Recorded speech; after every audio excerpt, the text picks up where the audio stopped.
Hello everyone, welcome to another Zyphonium video. I hope you're having an amazing day. I'm glad to be able to say that I am. So today I have a story about this crazy chemistry teacher. I know in my last video I was going to talk about a teacher conference, but I want to try getting more videos out on here, and that other story is pretty complicated. This one's much easier to tell because it flows much better. I don't really have to go on that many tangents. So to understand this entire story, you have to understand my school. So in the second year of high school, the sophomore year, everyone has to take chemistry. It's called MYP chemistry, but it's basically just chemistry honors. It's not supposed to be a breezy class, but you know, it's not the most complicated thing in the world. In my first day of taking chemistry, I was surprised to see that the teacher in the room was not the same as the teacher on my schedule. It was an entirely new one. I was actually very optimistic about this class, because it seemed like it could be a lot of fun. I mean, it's chemistry. I know I sound like a nerd, but it did seem like an interesting class. Everyone had the same wrong name on the schedule as me, so we were all confused at first. We quickly caught on. But in his first day, it's pretty apparent that this guy does not know how to teach. And I'm not saying that just to say, oh, this is a terrible teacher. No. It was obviously clear that he had no idea what he was doing. Every time the teacher asked the class a question, no one wanted to answer. It was just 15 seconds of awkward silence. And so the teacher is thinking out loud to himself about what he can do. The first few weeks were a bit weird, because he tried experimenting with different systems to get us to pay attention. I guess as the class went on, he got much better at it, and he found his own style of teaching. I have to cut the teacher some slack here though, because we all have to start somewhere. Think about the first time you drew something. I betcha it was not that great. And maybe some of you aren't even good at drawing now. I know when I started YouTube, the videos were just terrible. I'm not gonna lie. I may have thought that they were the best videos ever at the time, but no. I can't stand to watch them. To be fair, I like watching them for nostalgia, and they have some intrinsic value to me, but besides that, they're just terrible. Obviously, we're not going to be Albert Einstein right out of the gate. Even Albert Einstein wasn't the Albert Einstein we know right out of the gate. It took him some time. So yeah, the teacher definitely wasn't the best at the beginning, but you know, I was giving him the benefit of the doubt. He was also a pretty strict teacher. He had this policy of eating in class where you are allowed to eat unless he catches you. If he does catch you, you have to put your food on his desk. Same goes for gum. And if he catches you on your phone, he would confiscate it and you would not be able to grab it until the end of the day. I mean, that type of strict. Even most strict teachers I know who try to enforce rules, at least they have some kind of warning system. But yeah, it was just this. Oh, and if you had gum, you had to give up the entire box of gum, not just the wrapper and the gum you're chewing. So people made a point to not bring the actual gum boxes. I mean, I guess that's a weird loophole, I don't know. I never really had a problem with the rules, but you know, a lot of people were upset about the rules. I could definitely see why. Oh, and I just realized, I'm already a bit into this video and I haven't even given the teacher a name. Okay, I'll call him Mr. Sand. So Mr. Sand would always teach with very weird scenarios. Like, he was the most odd teacher I've ever learned from. To describe concepts in chemistry, he would use movies like Avatar or alternate dimensions, that type of stuff. His tests were pretty simple, so I never had any problems in the class. A lot of people said that they weren't learning anything, but to be honest, I feel like that's what everyone says in every class. I felt like I was actually learning stuff, and I was able to pass the class with the stuff I was learning. I don't know. So the year ends, and my school has this IB program. If you don't know what IB is, you sign up for classes within 6 different subjects, you know, like math, science, that type of stuff. And you can get college credit for it, at least in the United States. And most classes last 2 years. So for my science class, I chose chemistry. And chemistry, for whatever reason, was supposed to be a 1-year class, which makes no sense because the exam I was supposed to take had stuff like organic chemistry on it. The concepts were just way too advanced to be learned in 1 year. But I don't know. I signed up for chemistry, and I'm very surprised to learn that Mr. Sand is my teacher again. You know, I wasn't complaining at the time, because that meant I could have an easy breezy class. And I'm not gonna lie, since it was my last class of the day, every other day, and it was after lunch, whenever it came to the school day, I always felt like the class before that was the real last class of the day, and chemistry was just relaxation. Not that I didn't learn anything, and not that I wasn't paying attention, but more like I never actually stressed about it, the same way I stressed about other classes.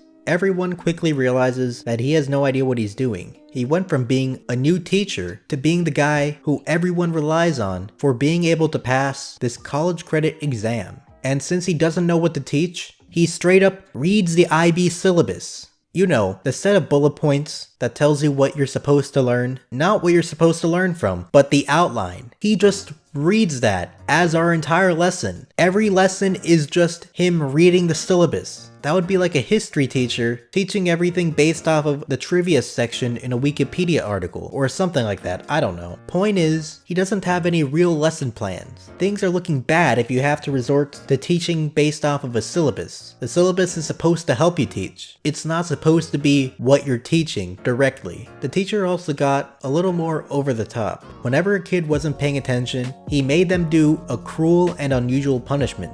I remember this friend of mine who never paid attention in class and was always sleeping. Mr. Sand would always wake him up and make him do crab walks around the classroom. Crab walks. And this constantly interrupted class. Not only that, but he was embracing it. There was crab walk races, competitions, that sort of stuff. And it took up a good portion of class. The teacher was a vegan for health reasons, and one day, one of my classmates made fun of whatever type of veganism he was. I can't remember what exact type off the top of my head, but let's just say the teacher made him write an entire essay about that type of veganism as a punishment. I'm not saying the classmate was in the right, I'm just saying that really has nothing to do with the class, don't you think?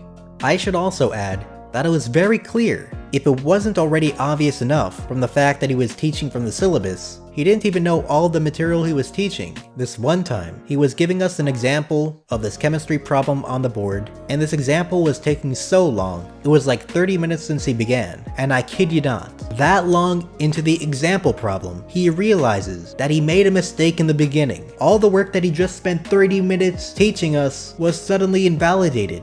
It was just crazy.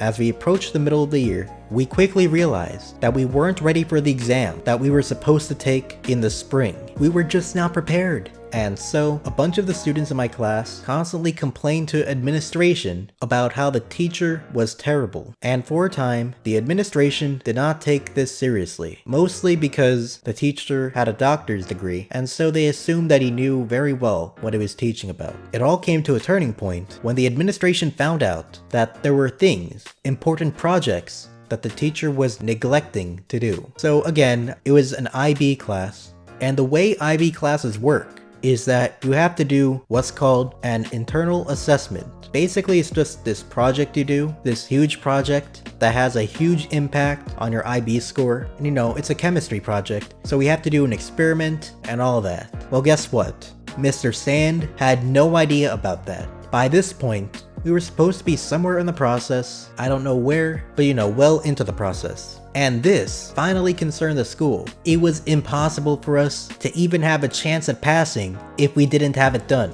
And so the school finally made the right decision and switched teachers.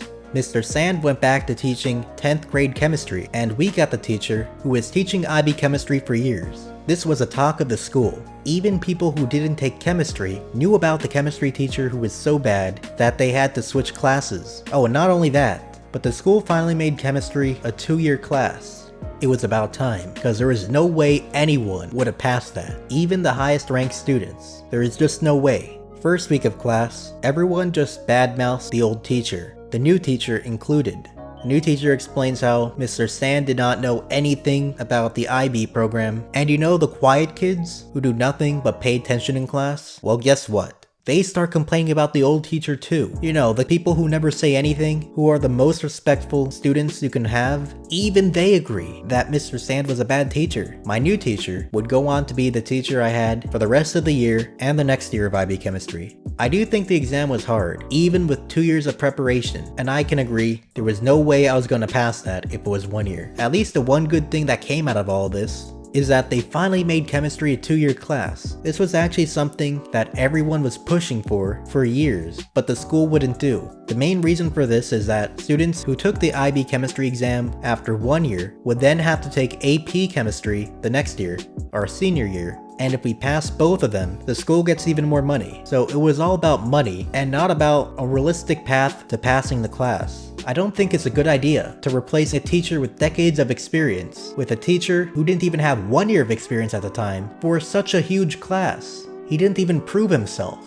Look, and I'm not saying that it's Mr. Sand's fault. Honestly, I'm not even entirely sure Mr. Sand wanted to teach that class to begin with. Point is, he should not have been teaching it. It was a terrible decision. The school messed up and had to fix it. And quite frankly, I think Mr. Sand was actually a pretty cool dude, not gonna lie. To me, that was actually one of the main appeals of the class. But I don't know, it's all over now, not really a big deal to me. But at the time, it was a huge deal. But yeah, I don't know what to say anymore. So what do you think? What would you have done if you had Mr. Sand as a teacher? Please let me know in the comments. Anyways, that's it for this video. If you'd like to stay tuned for more storytime videos like this, be sure to subscribe. If you hated it, don't forget to leave a dislike. Every video I give a shout out, at least starting with this video. And the shout out for today goes to the one and only Mighty Thunder 58.